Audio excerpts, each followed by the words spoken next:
Hello everyone, and welcome back to our new video. Well, if you are using Cloudflare for DNS management and want to connect your domain to Squarespace, this small tutorial will walk you through it safely and correctly. So, let's get started. First, by going to Cloudflare. Okay, we're gonna go and look for Cloudflare here.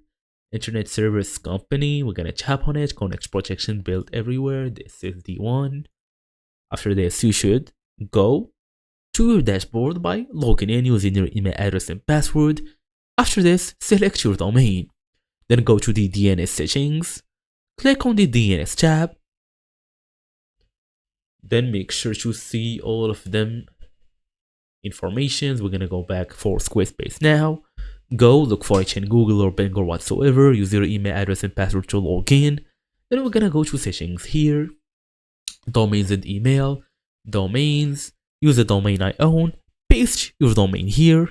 Then copy the Squarespace DNS records, since Squarespace provides multiple A records and one C name.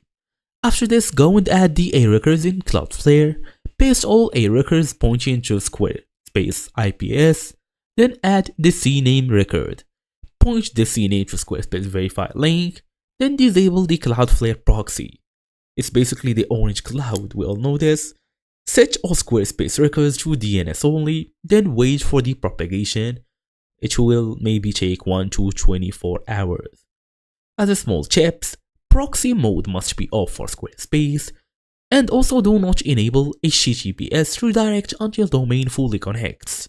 Keep the TTL on auto, and that's basically it. So, thank you all for watching, and I will see you all in the next video.